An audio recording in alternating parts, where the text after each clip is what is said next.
আরেকটা দলের কথা বলি, আফগানিস্তান। তারা কিন্তু আজকে সকালে অস্ট্রেলিয়াকে হারিয়ে দিয়েছে এবং রীতিমতো রাকানি চুবানি খাইয়েছে অস্ট্রেলিয়াকে।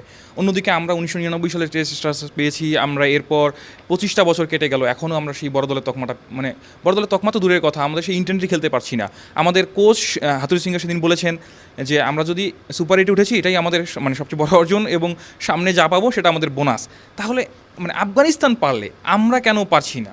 এখানে আমাদের সমস্যাটা কোথায়? এটা কি আমাদের মানসিকতায় সমস্যা নাকি অন্য কোনো জায়গায়? এই প্রবলেমটা সাকিব কিছুটা বলেছেন। আজকে সাকিব বেশ ভালো কিছু কথাই বলেছেন। প্রবলেম আসলে মানসিকতার বলতে আফগানিস্তান ভারতের বিপক্ষে যখন হেরছে, তারা এর আগে ওয়েস্ট ইন্ডিজের সঙ্গেও পারেনি, কিন্তু তারা প্রতিটা ম্যাচ যখন নামে তারা চেষ্টা করে জেতার জন্য। এক পর্যায়ে গিয়ে যখন পরিস্থিতি খারাপ হয়ে যায় তখন তো সব দলকে চেষ্টা করতে হয় লস মিনিমাইজেশন, কিন্তু তারা পর্যন্ত তারা জেতার চেষ্টা করে। আজকে অস্ট্রেলিয়ার সঙ্গে ম্যাচ, সেন্ট ভিনসেন্টে খেলা, এখানে সবাই জানে এখানে হচ্ছে স্পিনিং উইকেট। আফগানিস্তানের সেরা অস্ত্র স্পিন, কিন্তু আফগানিস্তান এটাও জানতো অস্ট্রেলিয়ার ব্যাটসম্যানদের গতি পছন্দ করে, যেই পেসারদের বল আটকে যায় তাদের সমস্যা। সেজন্য আফগানিস্তান কী করেছেন, স্পিনের সঙ্গে পেসও নিয়েছেন। দুজন পেস বোলিং অলরাউন্ডার সহ তাদের দলে 4জন পেসার ছিল এবং আজকে ম্যাচ জিতেছেন পেসাররা। প্রোটিন, আয়রন ও ফাইবার সমৃদ্ধ প্রাণ টোস্টের আবেশে সবাই কাছে আসে। ওদিন নাইম পুরো বিশ্বকাপে কোথাও তাকে কখনো দেখা যায়নি, আজকে অস্ট্রেলিয়ার বিপক্ষে নেমে 4 উইকেট নিয়েছেন। প্রত্যেকটা, এমনকি একজন ওদের মেইন স্পিনারকে মাত্র আজকে 1 ওভার দিয়েছেন, নবীও মাত্র 1 ওভার করেছে, কিন্তু 1 ওভারে মাত্র 1 উইকেট দিয়ে নিয়েছেন 1 রান দিয়ে। তারপরে কিন্তু নবীকে বোলিং আনা হয়নি, কারণ তারা কন্ডিশন বুঝতে পেরেছে অস্ট্রেলিয়ার ব্যাটসম্যানদের এই পেস সামলাতে সমস্যা হচ্ছে, কারণ হচ্ছে বল থেমে আসছে। অর্থাৎ তারা পরিকল্পনা নিয়ে নেমেছে, তাদের ইন্টেন্ট ছিল, তাদের জেতার ইচ্ছা ছিল, তারা জেতার পরিকল্পনা নিয়েছে। বাংলাদেশের কথা চিন্তা করি, অস্ট্রেলিয়ার বিপক্ষে কী হয়েছে সেটার কথা ভুলে যায়, ভারতের বিপক্ষে চিন্তা করি। ভারতের বিপক্ষে বাংলাদেশ সবাই জানে যে বাঁহাতি পেসের বিপক্ষে সমস্যা, এই উইকেটে স্পিন নিয়ে লাভ নেই, বাংলাদেশ পেসার নিতে হবে। বাংলাদেশ কী করলো, দলের সহ অধিনায়ক তাসকিনকে বাদ দিয়ে দিয়েছে। সে সিদ্ধান্তেও কারোর সমস্যা নেই। হ্যাঁ, তাসকিনি 3 পেসারের মধ্যে সবচেয়ে বাজে ফর্ম তাসকিনের ছিল, তাসকিনকে বাদ দেওয়া যেতে পারে। সবাই ধারণা করছে সেই জায়গায় হয়তো পেসার শরীফুল আসবে, কিন্তু দলে কী হলো, শরীফুলের জায়গায় এসেছেন জাকির আলী অনিক, যিনি উইকেট কিপার, যাকে উইকেট কিপিং করতে দেওয়া হচ্ছে না, কারণ উইকেট কিপার কোটায় খেলছেন লিটন দাস। তার ফর্ম নেই, কিন্তু যেহেতু উইকেট কিপার হিসেবে ভালো, সেই জন্য লিটন দাস দলে আছেন। আবার জাকির আলীও আছেন। জাকির আলী হওয়াতে কী হচ্ছে, বাংলাদেশ 9 জন ব্যাটসম্যান নিয়েছেন। টি-20তে 9 জন ব্যাটসম্যান আসলে নেতিবাচক ক্রিকেট। অর্থাৎ আমি জানি যে আমি রান করতে পারবো না, রান করতে পারবো না, আমি 9 জন ব্যাটসম্যানকে ইউজ করে কোনো মতে 130-40 রান করব, আর সেটা নিয়ে বলারদেরকে একটু পুঁজি দিব, বলাররা একটু মানসম্পন্ন লজ্জা এড়ানো একটা পরাজয় এনে দেবে। অথবা যদি তারা করতে হয়, যদি 180-90 রান তারা করতে হয়, তাহলে আমরা যদি 70-80 রানে অল আউট হয়ে না যায়, সেটা নিশ্চিত করতে 9 ব্যাটসম্যান নামালাম, তারা ঠুকে আমাকে 120-30 রান পার করে দিল। আলটিমেটলি গতকালকে তাই হয়েছে। 9 জন ব্যাটসম্যান নেমেছেন, 9 জন ব্যাটসম্যান নেমে আমাদের কী হয়েছে, 145 রান হয়েছে। এমন না যে এটা অপরিচিত, এই উইকেটে এর আগে অস্ট্রেলিয়ার সঙ্গে খেলেছে, সেই উইকেটও সেদিন টুকটুক করে 140 রান করেছে। অস্ট্রেলিয়া তো বৃষ্টির কারণে পারেনি, কিন্তু 11 ওভারে 100 রান করে ফেলেছে। অর্থাৎ আমি একটা উইকেট সম্পর্কে জানি, সেই উইকেট জেনেও আমি 9 জন ব্যাটসম্যান নামছি। অথচ আমাদের পরিষ্কার যে এই উইকেটে যদি ভালো রান করতে হয়, টপ অর্ডারকে ভালো করতে হবে, 7 জন ব্যাটসম্যানই এনাফ।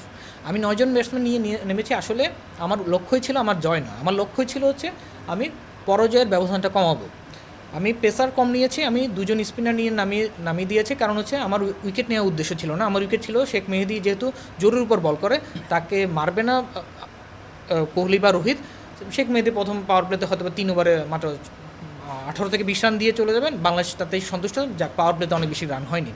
এবং অন্য প্রান্তে যেহেতু 2 জন ডানাতে ব্যাটসম্যান, বাংলাদেশ বাঁহাতি স্পিনার দিয়ে করবে এবং তাকে মারতে গিয়ে উইকেট পড়বে, এবং তা হয়েছে। কিন্তু তার বিনিময়ে যে অনেকগুলো রান হয়ে গেছে, ভারত যে মোমেন্টাম পেয়ে গেছে, এটা পুরো ম্যাচে ফ্লো করেছে। আমরা জানতাম যে সাকিব বাঁহাতি ব্যাটসম্যানের বিপক্ষে আসলে ব্যাটিং করতে পারেন না, ফলে আমরা অলরেডি জানি ভারতে 4 জন মিডল অর্ডারের বাঁহাতি ব্যাটসম্যান আছে। কুলদীপ যাদবকে হিসাব করলে 5 জন বাঁহাতি। ফলে এটা যে কোনো ক্রিকেট বোদ্ধা জানেন যে সাকিব কালকে কখনোই বোলিং কোটা পূরণ করতেন না। যদি পাওয়ার প্লেতে 2 ডানাতে থাকা অবস্থায় 3 ওভার শেষ করে আরেক ওভার করা সম্ভব হতো, তাহলে হয়তো আমাদের বোলিং কোটা পূরণ হতো, কিন্তু 20 ওভারের কখনও সাকিব বোলিং কোটা পূরণ করতে পারতেন না, কারণ ওদের 5 জন বাঁহাতি ব্যাটসম্যান। এটা অর্থাৎ আমরা অলরেডি একজন বলার কম নিয়ে খেলছি।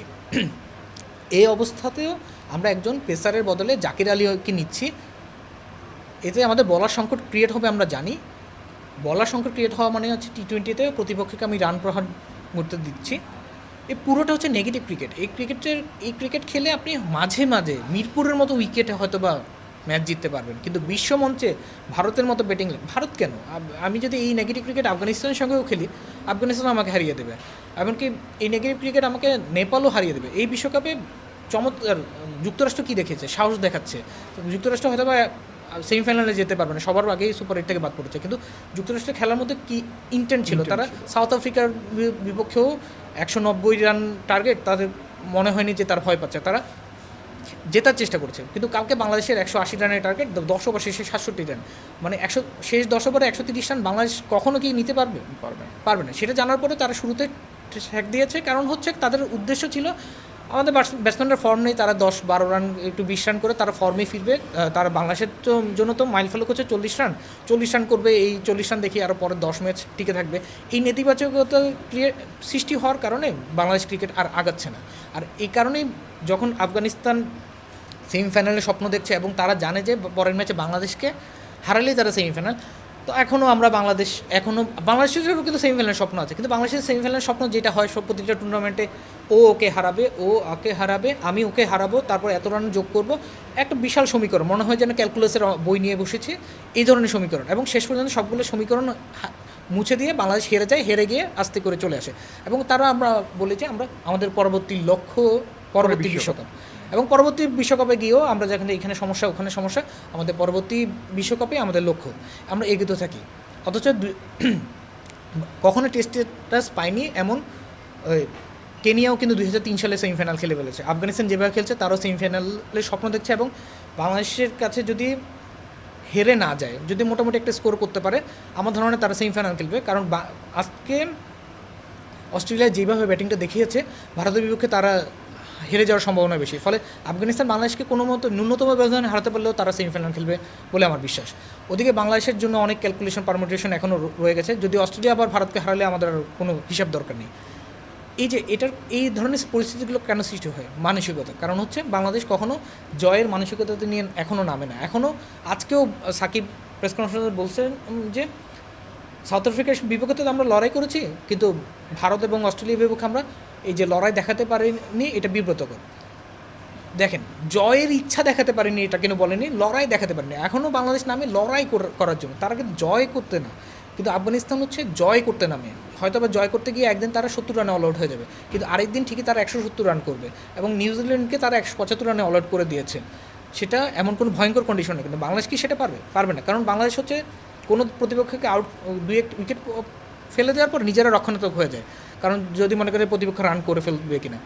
এই মানসিকতার কারণে আফগানিস্তান এখনও সেমিফাইনালের স্বপ্ন দেখে, আর বাংলাদেশ হচ্ছে ওই সুপার 8-এ উঠে কোচ বোনাসের স্বপ্ন দেখে।